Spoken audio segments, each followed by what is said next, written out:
Comenzamos el bloque informativo en Extra News.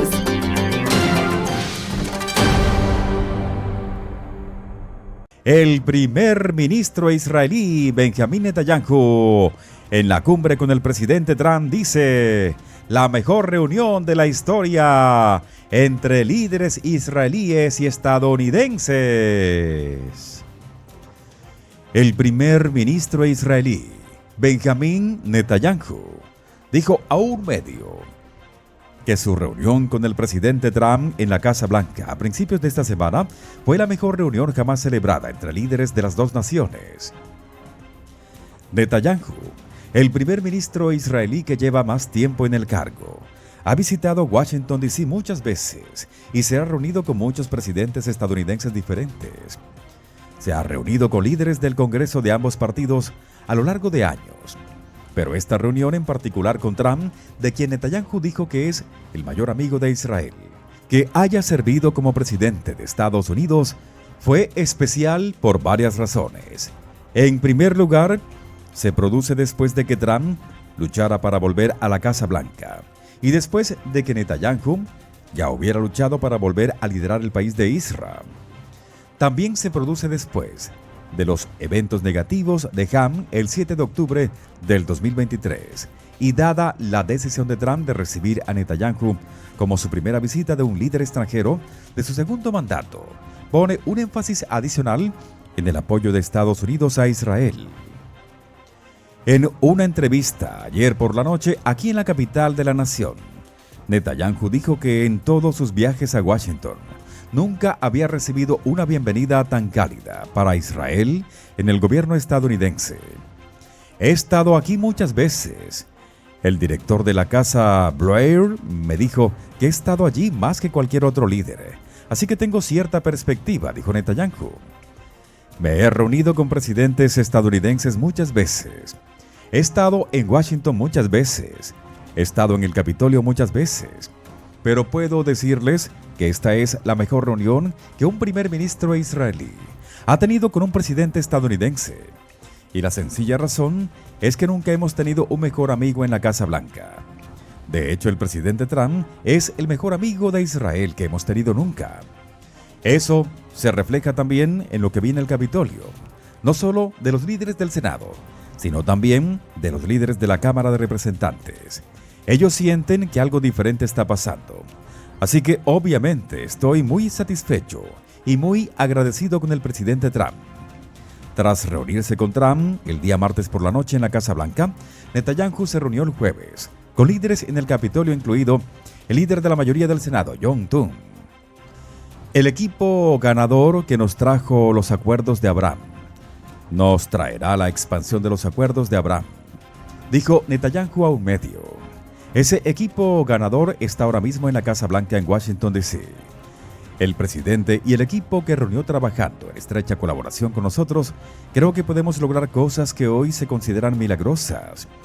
Mañana serán algo normal. Netanyahu dijo que no solo es posible ampliar los acuerdos de Abraham, sino también otras iniciativas de paz, asociaciones económicas y más en todo el mundo con Trump de regreso en la Casa Blanca. Creo que todo eso está a nuestro alcance porque, en última instancia, se trata de paz a través de la fuerza y Estados Unidos en este momento está proyectando mucha fuerza bajo el presidente Trump y cuanto más fuerza proyectes, más paz obtendrás, dijo Netanyahu. Próximamente habrá más información de la entrevista exclusiva de Netanyahu con el presidente de la Cámara, Mike Johnson.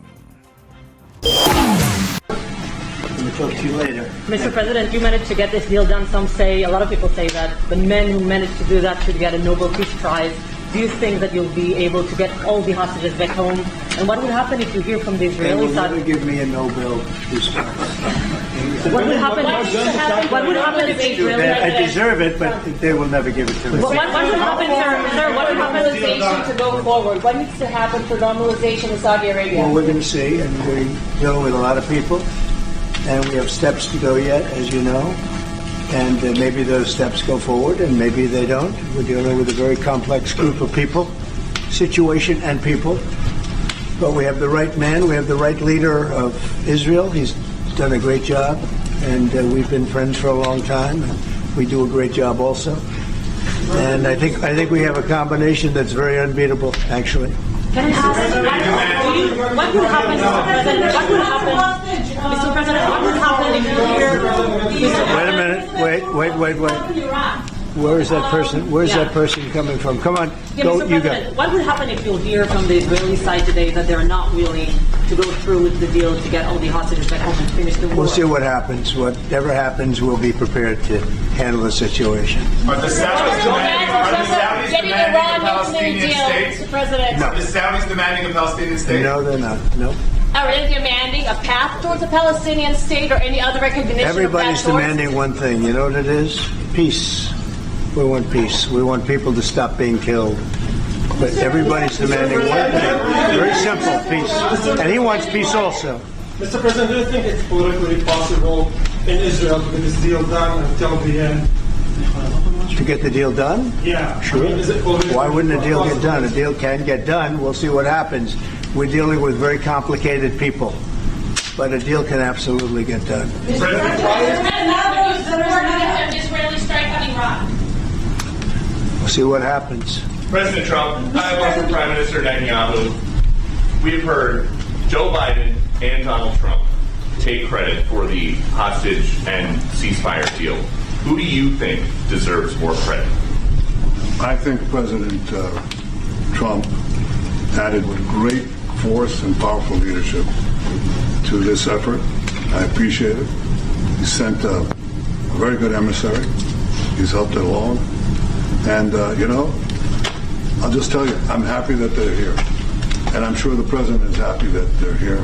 And I would think that's about enough. President Trump, Prime Minister, what about Elizabeth Shulkov, the Israeli hostage held in Iraq? What about the Israeli press taking a press conference in Israel and not in Washington? We would love to take a press conference and interview Prime Minister Netanyahu. A few more questions. Prime Minister Netanyahu, do you support going forward with this deal and getting all the hostages out? I support getting all the hostages out and meeting all our war goals. That include destroying Hamas's military and governing capabilities and making sure that Gaza never poses a threat to Israel again. are you willing? All three. Are you willing And to those agree- are you things willing can go to agree- together? Are you willing Can you to agree promise with to the Trump's families vision that you to do bring all the everything to get the hostages out? I think that I should One at a talk to time. President One at a Trump. time. So Okay. I'll ask, do you agree with Trump's vision of getting all the hostages back home, even if it means to end the war? Well, I'm not sure that you articulated correctly what the president's vision is. You can ask, he can speak for himself. He does that very, very well. I have my own views, 3 goals, not 1, not 2, 3 goals, and I will meet all 3 goals. I think the president can help enormously. He brings fresh thinking. Any address to the fact that terrorists who murdered hundreds of people released their home was the part of the deal? It's a horrible thing. We can't forget it. I'll never forget it, and you can't forget it.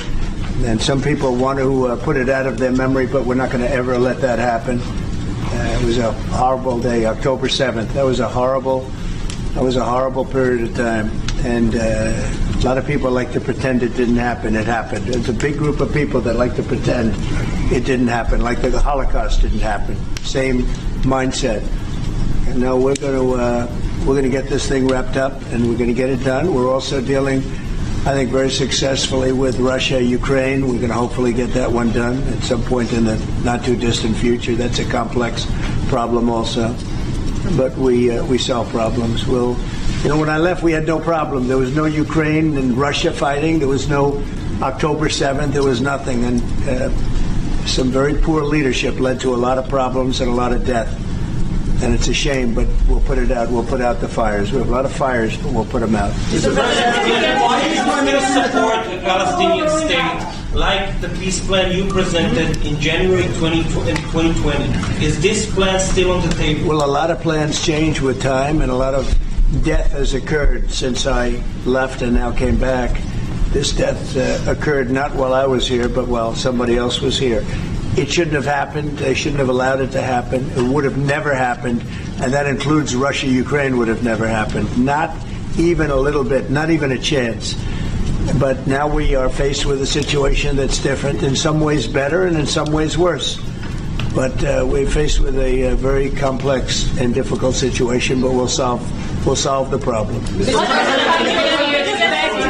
Refugees get from Gaza, out of Gaza. If not Jordan, Egypt, what other countries you think might accept Palestinians from Gaza? Well, I think Jordan and Egypt will. I know they've spoken about it with you, and they say they're not going to accept. I say they will.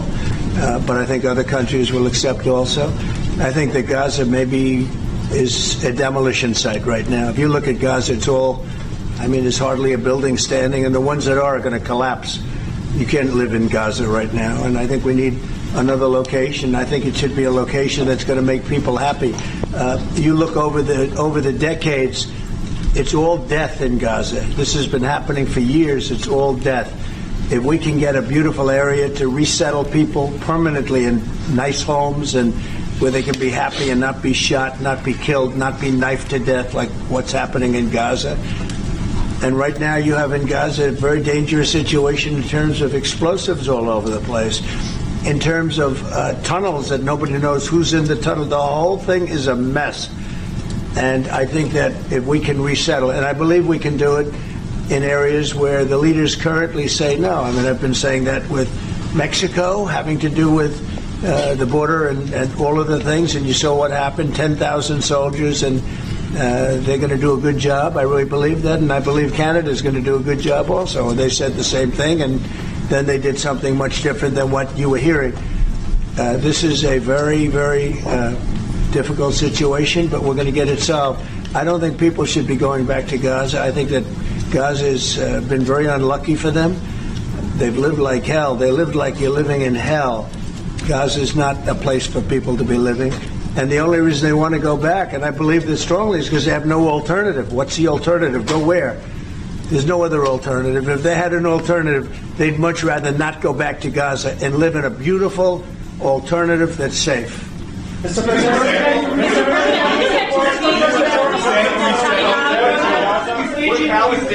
Peter? Would Palestinians have the right to return to Gaza if they left while the rebuilding was It happening? would be my hope that we could do something really nice, really good, where they wouldn't want to return. Why would they want to return? The place has been hell. It's been one of the meanest, toughest places on earth. And right now, it's. I've seen every picture from every angle, better than if I were there.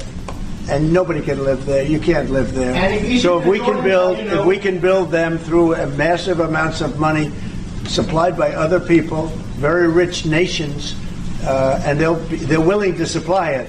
If we can build something for them in one of the countries, and it could be Jordan, and it could be Egypt, it could be other countries, and you could build 4 or 5 or 6 areas. It doesn't have to be one area, but you take certain areas and you build really good quality housing, like a beautiful town, like someplace where they can live and not die. Because Gaza is a guarantee that they're going to end up dying. The same thing's going to happen again. It's happened over and over again, and it's going to happen again as sure as you're standing there, Peter. So I hope that we could do something where they wouldn't want to go back. Who would want to go back? They've experienced nothing but death and destruction.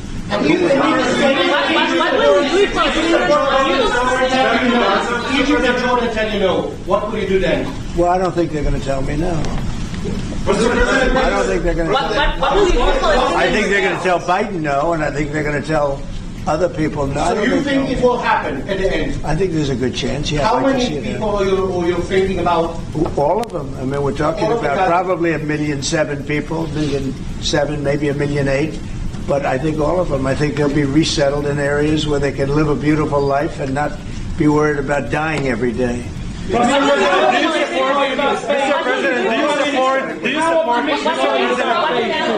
Mr. President, do you support building settlements, Jewish settlements back in Gaza in the next years? Say it. Building settlements, Jewish settlements back in Gaza in the next year. Do you support this idea? I don't see it happening. It's too dangerous for people. Nobody can go there. It's too dangerous. Nobody wants to be there. Warriors don't want to be there. Soldiers don't want to be there. How can you have people go back? You're saying go back into Gaza now? The same thing's going to happen. It'll only be death. The best way to do it is you go out and you get beautiful open areas with the sunlight coming through. No, and that's you build not what I meant. something I meant nice. building Israeli They are not settlements going to back want in Gaza. They are not going to want to go back to Gaza. Prime Minister Netanyahu, what is your message to the families of the hostages that look at this deal, that are worried that this deal won't go through? What do you say to them at this moment? Same message I said from the beginning of the war. We'll get them out, get them back. We got over 70%, close to 75% of the people who everybody believed will not get out. We got them in successive deals, and most recently with the help of President Trump. We're not going to give up on any of them, and we're not going to give up on our other war aims. Hamas is not going to be in Gaza, and we're going to get everyone back. And you would not have. Prime Minister, how optimistic are you about reaching phase 2 of the ceasefire? How optimistic are you about that happening? Well, we're going to try. That's one of the reasons, one of the things we're going to talk about here. And if we, you know, when Israel and the United States work together, and President Trump and I work together, you know, the chances go up a lot. It's when we don't work together, Israel and the United States don't work together, that creates problems. When the other side sees daylight between us, and occasionally in the last few years, to put it mildly, they saw daylight, then it's more difficult. When we cooperate, chances are good. Once and for all? Say it. Now that Iran is so weak, isn't it the right time to hit the nuclear facilities once and for all? So you say Iran is so weak. I appreciate you saying that. They're not weak. They're very strong right now, and we're not going to allow them to have a nuclear weapon. It's very simple.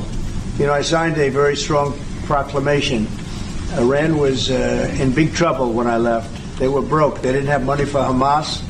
They didn't have any money for Hezbollah. You had no problem. October 7th could have never happened. When I left, October 7th could have never happened. And frankly, Russia and Ukraine, as I said, could never have happened.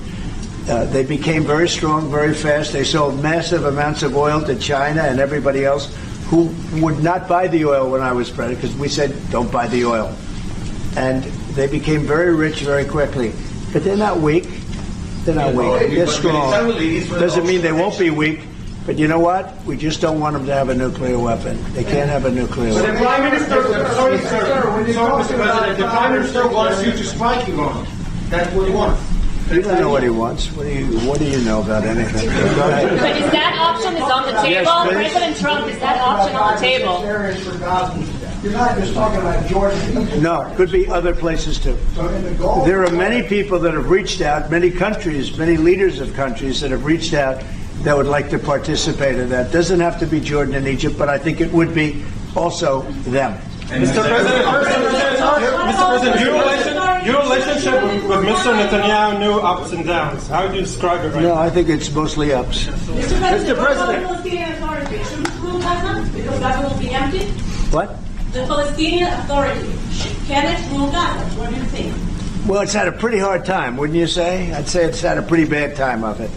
Mr. President, Qatar has, you've criticized them in the past as a funder of terrorism, so as the Prime Minister. Do you think they're part of the solution or part of a problem moving forward? I think they're trying to help.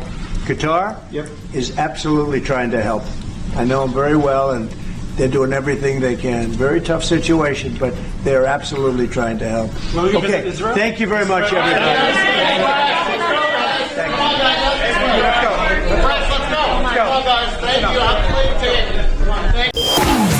Trump podría estar justificado al trasladar a los palestinos. El profesor emérito de Derecho de Harvard, Alan Dershowitz, elogió ayer al presidente Donald Trump por sus planes de Gaza, diciendo que es bueno verlo a él y al primer ministro israelí Benjamin Netanyahu abiertos a nuevas ideas y buscando una manera de lograr la paz, incluso reasentando a los palestinos fuera de la franja de Gaza.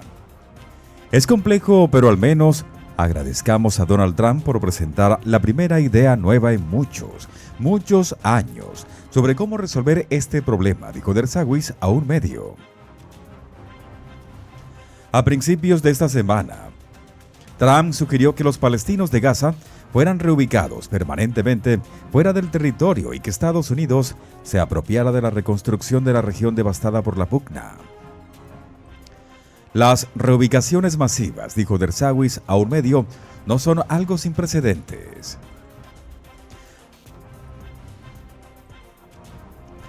A veces el traslado de personas está justificado en interés de la paz, dijo Dersawis. Señaló que al final de la Segunda Pugna Mundial, Estados Unidos e Inglaterra expulsaron a unos 3 millones de alemanes étnicos en su sección de Checoslovaquia, llamada Sudetes, y los devolvieron a Alemania. Sacaron a 3 millones de ellos de los Sudetes y les dijeron: no podéis volver nunca más aquí. Y no regresaron, y hubo paz en Europa Central hasta la pugna de Ucrania, afirmó Dersawis. Añadió que Pakistán e India conmovieron a millones de personas y lograron la paz. Por lo menos estemos abiertos a la idea de que tal vez algún movimiento voluntario, tal vez pagado, de gente fuera de Gaza pueda ayudar a lograr lo que ninguna otra solución ha logrado antes, dijo Dersawis. El aclamado abogado también habló el día de ayer sobre el trato que ha estado recibiendo de la izquierda porque apoya a Trump y pidió a los demócratas marginar a la izquierda dura, los progresistas, la AOC, para recuperar su partido. ¿Queremos que Dersawis esté en el Partido Demócrata o queremos que AOC esté en el Partido Demócrata?, dijo, refiriéndose a la representante Alexandria Ocasio-Cortez, demócrata por New York. No se puede detener a ambos. Ellos eligieron a Alexandria Ocasio-Cortez. Hasta ahora he abandonado el Partido Demócrata. Si quieren que yo vuelva, y los millones de otros estadounidenses centristas, que como los conservadores centristas pueden estar en desacuerdo entre sí, pero tienen en el corazón los mejores intereses de Estados Unidos, entonces tienen que marginar a los izquierdistas extremos, a la Liz Warren, a los Bernie Sanders, a las AOC y volver a ser un partido de Bill Clinton y Franklin Delano Roosevelt. Pero los demócratas, dijo, está muy lejos de eso, y la prueba de Israel es la prueba esencial. Si eres anti-israelí, eres antiamericano, eres antidemocrático y eres antidecencia, dijo Dersawis. También se pronunció contra News World, que según los conservadores incluye en su lista de color oscuro a las noticias conservadoras mediante el uso de calificaciones altamente subjetivas, y pidió que se recuerden los días de Walter Cronkite, cuando en la televisión se transmitían noticias objetivas. No se puede hacer eso con The New York Times, dijo. No se puede hacer eso con CNN. Se ha vuelto muy difícil encontrar noticias objetivamente. La gente ahora usa los medios no como una forma de presentar la verdad, sino como una forma de presentar su narrativa, ya sea verdadera o no verdadera. Y el público estadounidense está harto de eso. Una de las razones por las que Trump fue elegido, añadió Dersawis, fue porque la clase media estadounidense dijo que no confiaba en los medios, en las universidades del país ni en otros factores. La objetividad es muy difícil de conseguir y espero que tal vez en mi vida o en la suya al menos, lleguemos a un momento en que podamos confiar en estas importantes instituciones, dijo Dersawis. Alina Java dice, Trump estuvo increíble en el desayuno de oración. Alina Java, consejera del presidente Trump, elogió su discurso en el desayuno nacional de oración en Washington, D.C., cuando anunció un grupo de trabajo para eliminar el sesgo anticristiano en Estados Unidos. Estuve en el desayuno de oración. Fue la primera vez que asistí, y el presidente habló realmente desde una posición emocional hoy. Y fue realmente asombroso, dijo Java, en un medio. Después de lo que ha pasado, creo que tiene un vínculo muy fuerte con Dios, y lo está llevando a la Casa Blanca y a Estados Unidos. Java también dijo que Trump en realidad habló muchísimo durante el desayuno, hablando mucho sobre reunir a las dos partes para sentarse. Trump dijo en un momento dado, si pudiéramos sentarnos y trabajar juntos, ¿te imaginas lo que podríamos lograr?, dijo Java. Eso fue algo muy importante para mí, para un hombre que ha sido perseguido tan duramente por la izquierda y por los políticos sentados en esa sala. Java dijo que Trump ha sido un líder asombroso y elogió su crecimiento a pesar de todos los desafíos que ha tenido. Es simplemente tremendo. Estoy realmente orgulloso de ser parte de esta administración. Steve Forbes dice, Trump sabe que debe trabajar rápido. El presidente Donald Trump ha estado actuando a un ritmo vertiginoso para reestructurar el gobierno federal, especialmente utilizando el Departamento de Eficiencia Gubernamental dirigido por Elon Musk. Steve Forbes, presidente y editor en jefe de Forbes, dijo que Trump aprendió lecciones de su primera administración. Si no avanza rápidamente en su agenda, es posible que no logre hacer mucho. Elon Musk es el ejemplo perfecto de eso, dijo Forbes a un medio. En un verdadero comprendimiento, las cosas parecen un caos, pero si quieres hacer las cosas, tienes que actuar y hacerlo rápido. Creo que Trump, después de su primer mandato, se dio cuenta de que si no se actúa con rapidez, sí habrá algunos contratiempos en el camino. Pero si no se actúa con rapidez y en grande, se acabará con muy poco. Forbes dijo que Trump ha hecho más en 2 semanas y media en el cargo de lo que la mayoría de los presidentes podrían hacer en 2 años y medio. Una de las cosas que espero que haga la semana que viene es presionar al Congreso para que apruebe un proyecto de ley de recorte de impuestos grande, bonito y atractivo, y que lo apruebe rápidamente, dijo. Así podremos tener una economía realmente vibrante de cara a las elecciones legislativas del año que viene. Forbes aplaudió el trabajo que Musk y Dodge han realizado para racionalizar al gobierno federal, reduciendo la fuerza laboral y citando fraude y abuso en la Agencia de Estados Unidos para el Desarrollo Internacional. Lo veremos en otros sectores del gobierno, especialmente en el despilfarro masivo en Medicare y Medicaid, que él está empezando a atacar, y también en el cambio de la forma en que hacemos las cosas, especialmente en nuestro sistema de control de tráfico aéreo, que tiene un equipo obsoleto, uno de los peores del mundo desarrollado, dijo Forbes. Es vergonzoso que hoy tengamos un sistema obsoleto en nuestro sistema de transporte aéreo de pasajeros. Muy pronto, vuelve a escuchar las noticias más relevantes en este canal de noticias.